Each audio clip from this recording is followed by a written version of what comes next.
When you look at an old photograph, it brings back memories of past events, experiences, joys, sorrows, etc.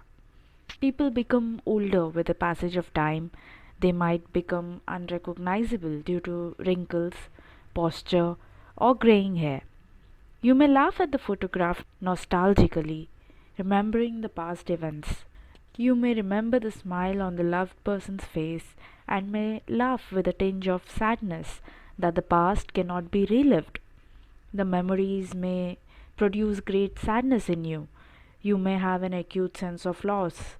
But the reality is that time is a great healer. Although the sense of loss may never go away completely, but with time, one has to accept the eventuality, mortality, and lack of reminiscence of human life.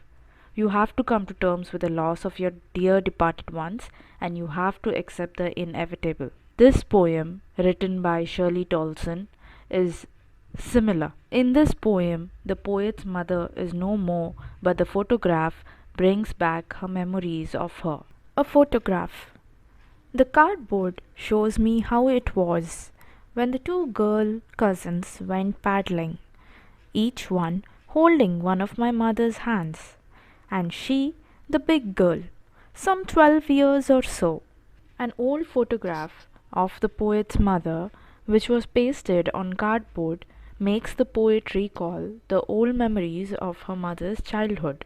The photograph is a depiction of her mother's enjoyable moments at a sea beach with her two cousins who were younger to her.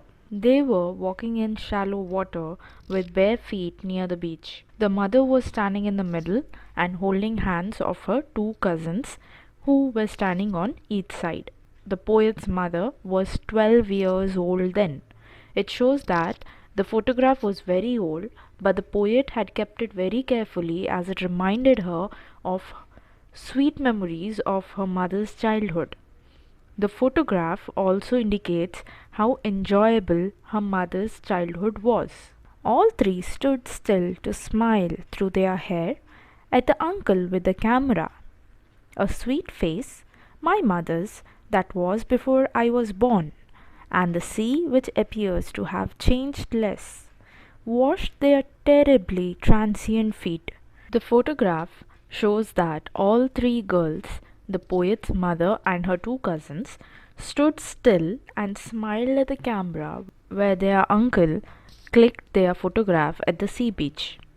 As the weather was windy at that time, their hair was flying over their smiling faces. The expression on the faces of the poet's mother and her cousins was that of happiness and enjoyment. The mother was looking very pretty at that time, and the photograph was taken a long time ago.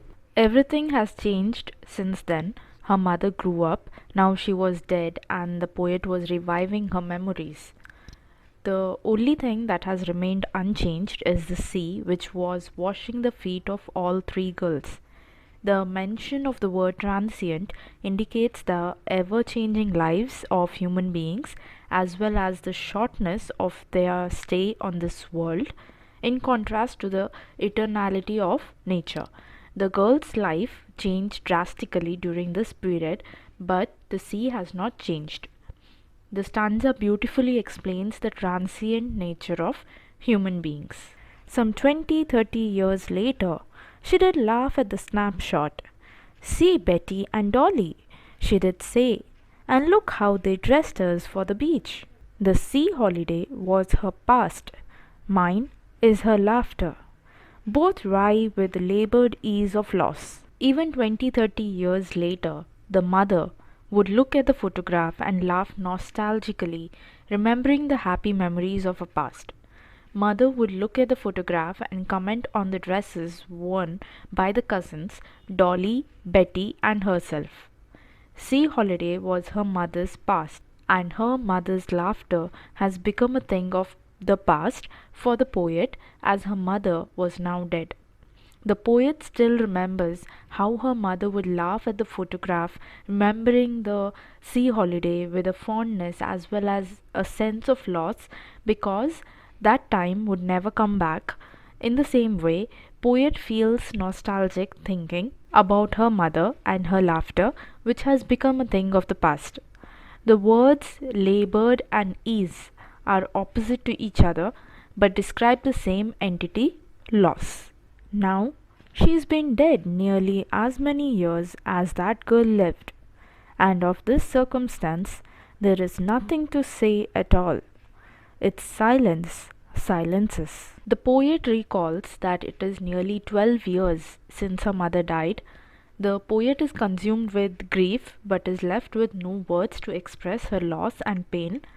The poet is totally absorbed in memories of her dead mother.